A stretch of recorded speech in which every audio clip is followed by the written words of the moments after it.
This video is sponsored by Squarespace. Hey everyone, I'm Ace of Clay. I'm a sculptor and every week I make a new sculpture. Today we're entering spooky season with a creepy phantom diorama. It wouldn't be spooky season if I didn't make a diorama of sorts, and I really love how this one turns out. I love the optical illusion it creates. It sort of makes it look like he's floating, and I really hope you enjoy watching the process. And before we get started, don't forget to grab your Otto the Raccoon Guide plush. This guy is my original character and he is available right now at aceofclay.com. He is my latest plush design and he's super high quality, fuzzy hair, embroidered details. He's got some airbrushing under his eyes. Of course, he has his little flashlight and he could be yours right now. Again, just head on over to aceofclay.com and grab him before he's gone. And now without further ado, let's start our diorama.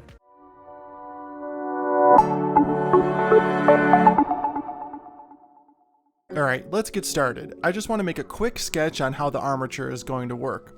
I'm going to use 10 gauge armature wire to create the circumference of the base, and then it's going to extend upwards to create the handle for the scythe, and then our Grim Reaper friend is going to hang from the side like that.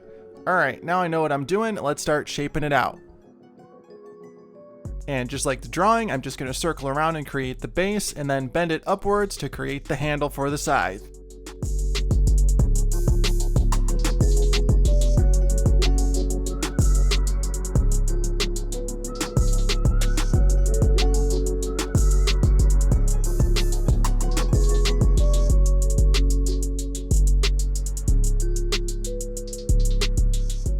Now using some 16 gauge wire, we're going to attach the arm to the scythe.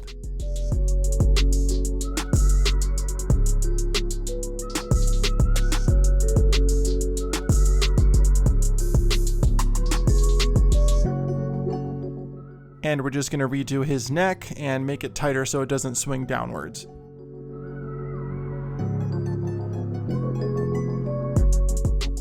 And I want this guy to be a little higher up, so we're just going to adjust things really quick. And then we're going to use some epoxy sculpt to connect all of those pieces and really secure them.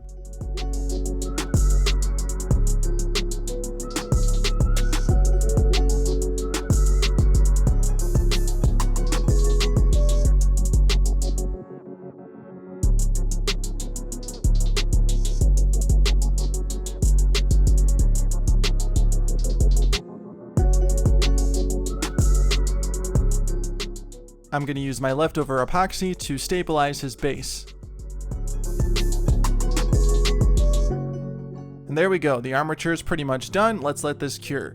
And then once that's cured overnight, we're going to start working on the base. I'm going to bulk it out with some aluminum foil and then start shaping out the torso with some ultralight. And I added that extra piece of wire just to extend his body a little bit, just in case I need some support down the road. Now I'm going to apply some Bacon Bond to my foil and then cover everything in ultralight.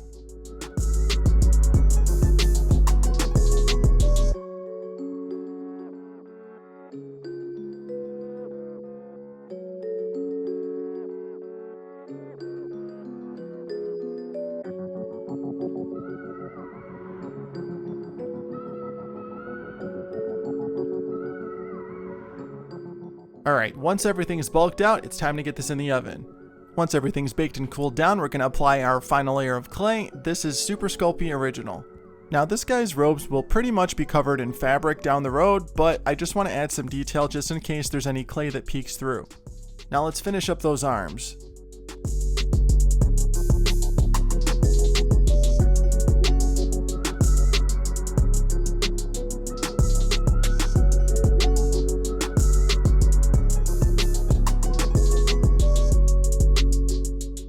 Moving down to the base, let's get that covered in clay too.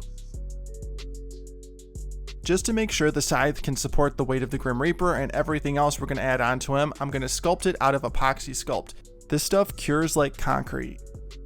Once I have the clay on the wire, I'm smoothing it out with a little bit of water. And then we're going to cut off a little bit of excess here and there. And now using my Super Poker and Explorer tool, we're going to add a wood grain to it.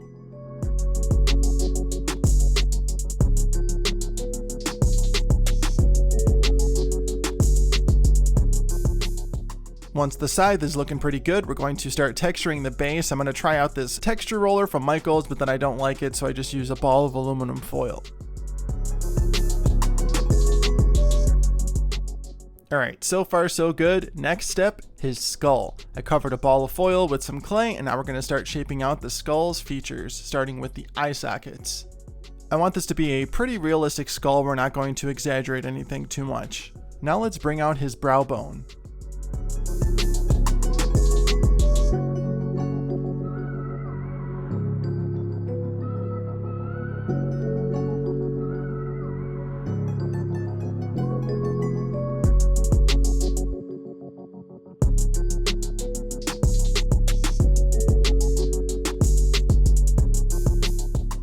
Now let's start his upper tooth area.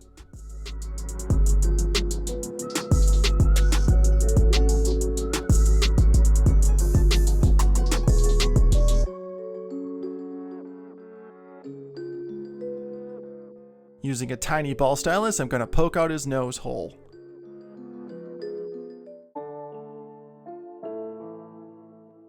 Alright, looking good so far. Let's press in his teeth with my super poker.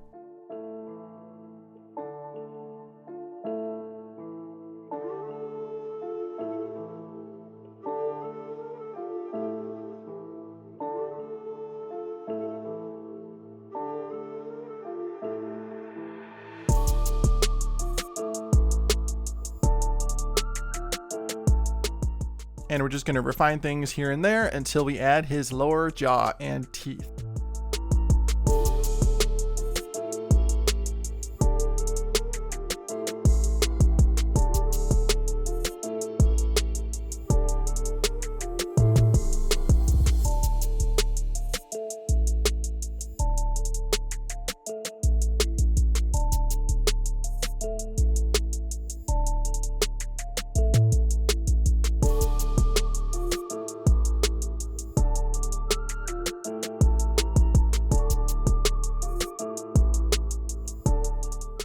Now for some final touches, and we can call the skull done.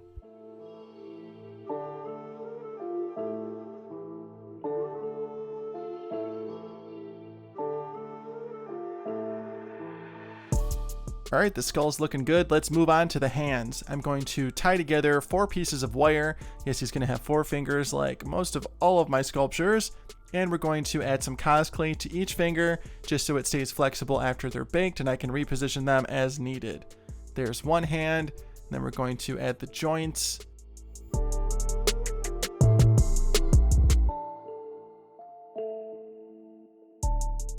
And we're going to attach his hand by poking that excess wire at the wrist area into the uncured clay on his sleeve.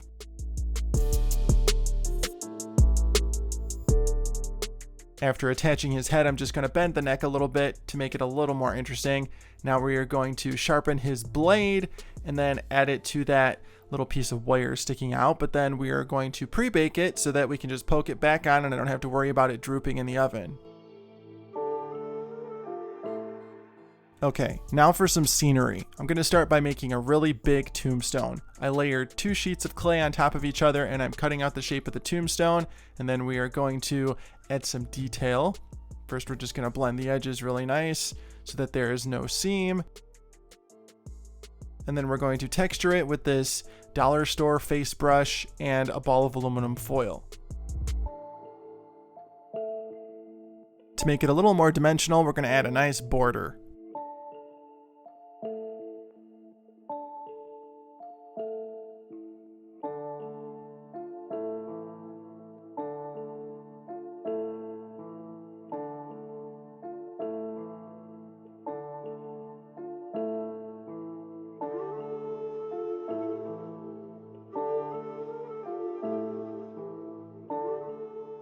Now for the inscription. We're going to be super original and write RIP. Couple more touch-ups and we can call this done. All right, we're gonna take a quick break from our video to talk about our sponsor, Squarespace. Whether you're a big business, a small business, a freelance designer, or a sculptor like me, Squarespace has everything you need to showcase your brand, sell your products, and more. I've been using Squarespace for over 5 years now, even before they started sponsoring me, and I could not be happier with my experience. Their products are so streamlined and so easy to use that managing my website, aceofclay.com, is truly a breeze. Some of my favorite features include the portfolios and galleries. In my line of work, I have to share my work with the world, and Squarespace's beautiful portfolios allow me to do just that. I have an online shop where I can sell plushes, stickers, prints, sculpting supplies, and more, and Squarespace makes everything so easy, and I'm not kidding when I say that. I can track my inventory, print shipping labels, I get notification when something sells. Everything I need is right there in the platform. You can even sell digital downloads. They really have everything you need to start selling online. And at this day and age, if you're an online business, you've got to have a social media presence, and Squarespace allows you to integrate all of your social media into any page of your website. So if all of this sounds good, head on over to squarespace.com, start a free trial, and when you're ready to launch your website, go to squarespace.com/aceofclay to save 10% on your purchase of a website or domain using my code ACEOFCLAY. Now we're going to make a shoddy fence. I'm using a sheet of clay and just cutting the fence posts out of it like so.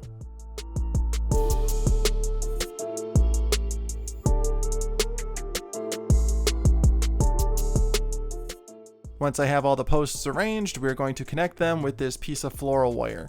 Just pressing it into each one and then blending the clay over the wire so it's nice and secure. And we're going to add a second row of wire like so. For the final step on the fence, we're going to add a nice wood texture. All right, these things are looking pretty good. Let's pre-bake them so we can easily poke them into the base later. Now that our scythe is baked, let's see if it fits. Perfect. We're going to super glue this on later. Now we're going to attach his hand by wrapping that excess wire around the wire in the arm, like so. Now I'm just brushing on some Bacon Bond so we can extend his sleeve.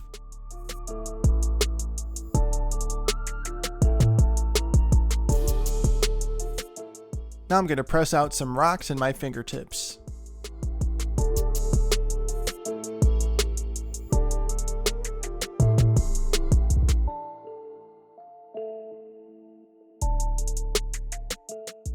And it wouldn't be one of my Halloween dioramas without a jack-o'-lantern, so let's go ahead and make one. I covered a ball of aluminum foil in some clay, and we're just pressing in the pumpkin's ribs.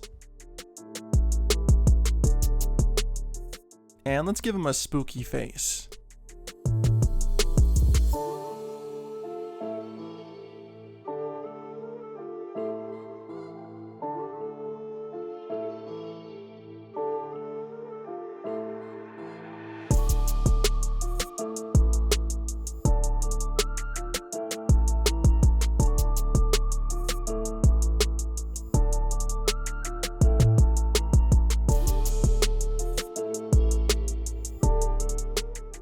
Can't forget the stem.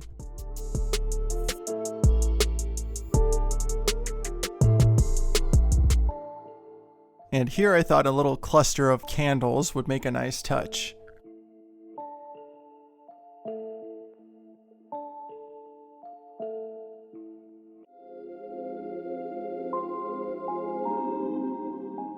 I added a little mound of clay here so that I have more clay to press the tombstone into, and then I did bake this with a support behind it so that it doesn't fall over and ruin my life.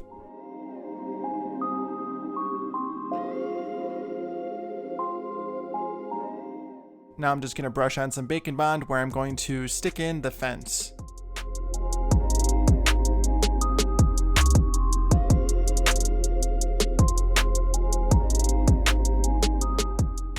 And let's Bacon Bond on our pumpkin. Alright, there we go. The sculpting portion is complete. Let's bake it. And once it's baked and cooled down, we're going to sand the scythe because it looked like crap and I really want it to be smoother. So we're just going to sand this for a couple minutes and then stick it on with some super glue. And now we can start painting. I'm using cheap craft acrylics and some professional army painter paints. For this project, we're going to start by painting the base, this nice dark brownish gray color, and then we're also going to paint this color onto the fence and tombstone. This is essentially just giving everything a nice dark primer coat.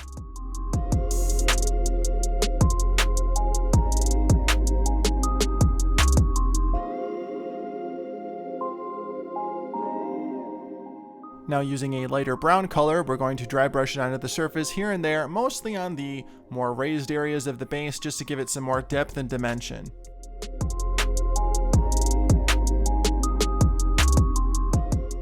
Now we are going to kiss the higher areas again with an even lighter brown.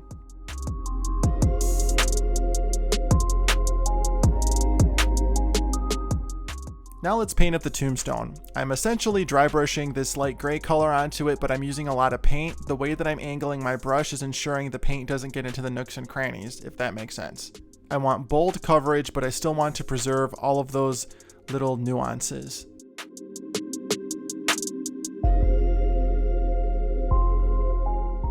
Now let's dry brush on a little bit of green to make it look a little mossy.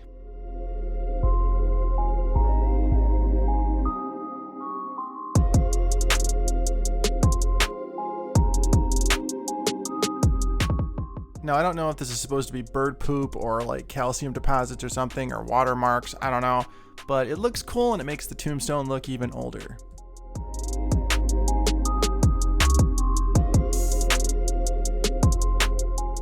Now, I gently cracked the pumpkin off the base just because it's way easier to paint like this, and now let's dry brush the fence.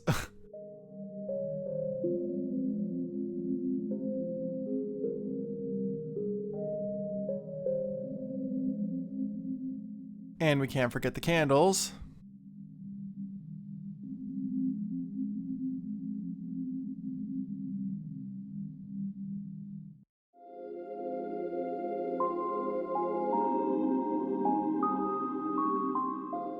And we're going to paint the blade the same color because we're going to go over this with metallics, and metallics always look best over black. Now we are going to paint his robes, or this portion of them, completely black.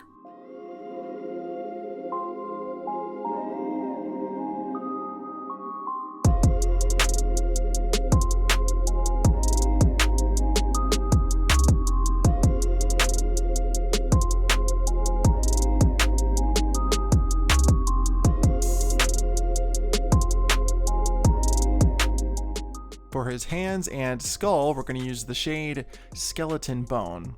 Fitting, huh?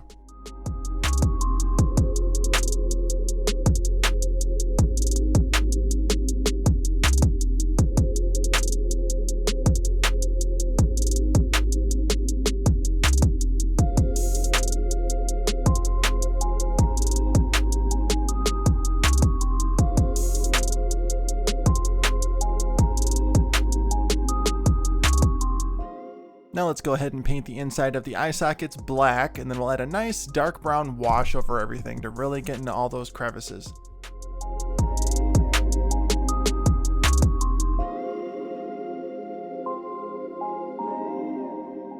Now this wash that I'm using is called Dark Tone. It is intended to be a wash only. You don't have to mix it with water or anything. I'm just brushing it onto the surface, and it's doing a pretty good job of settling into all the cracks and everything.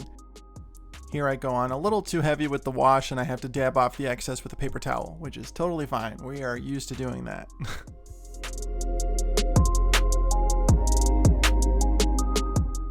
Now let's paint the blade silver. And dirty it up with some brown. To enhance everything a little bit more, I'm just going into the fence and the tombstone with some more of that wash that I used on the skull and hands.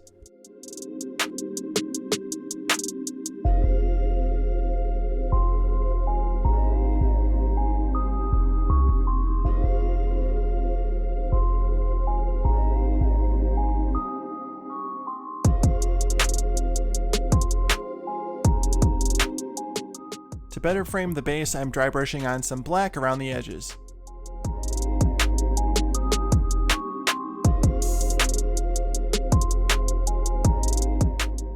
After super gluing the pumpkin on, let's touch him up a little bit and make him look really nice.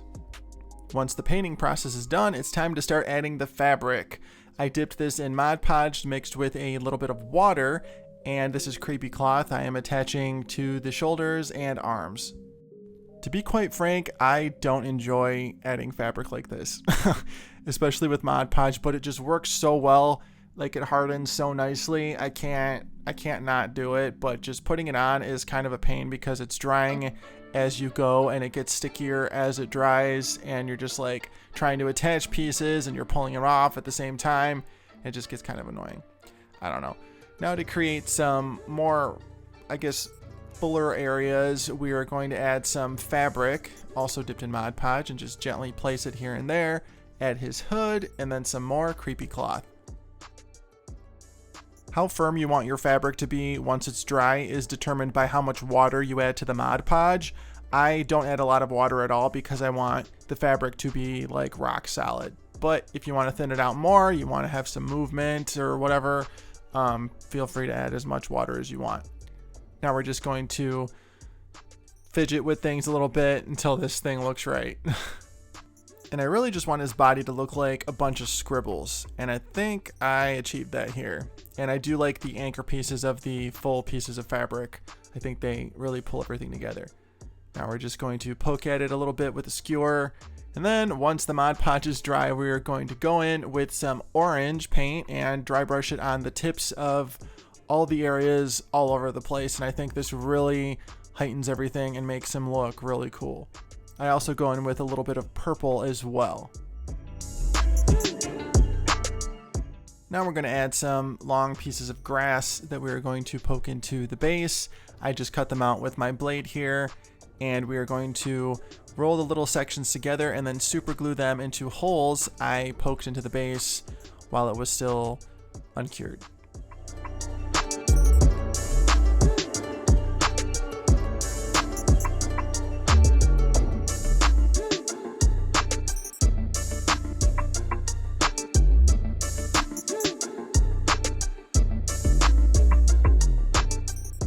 Now I'm going to take the tombstone to the next level and add some moss with some super glue.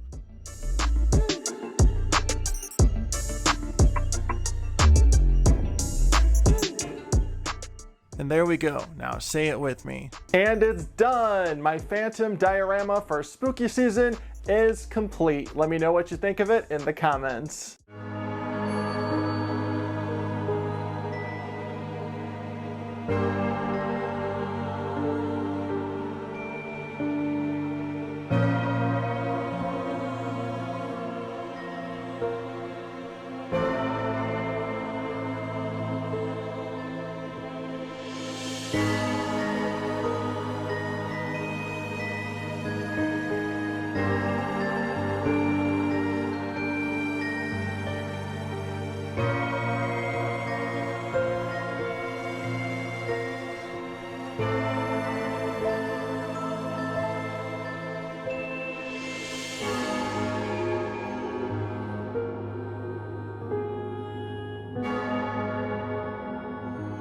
Again, I really love how this thing turned out. I have so much fun making dioramas. I'm surprised I don't make more. Well, I actually don't make more because I always think it's going to be this huge, long, drawn-out process and I'm going to run out of time. So I just don't do it as often, but like, this wasn't that bad. Anyway, I really hope you liked watching this process. If you use any of the tips and techniques in this video on your own projects, share them to Facebook, Instagram, X, and TikTok at Ace of Clay or hashtag Ace of Clay so I can check them out. And as always, thank you so much for watching and being here. Be sure to like, comment, and subscribe, and I will see you in the next one. Thanks for watching.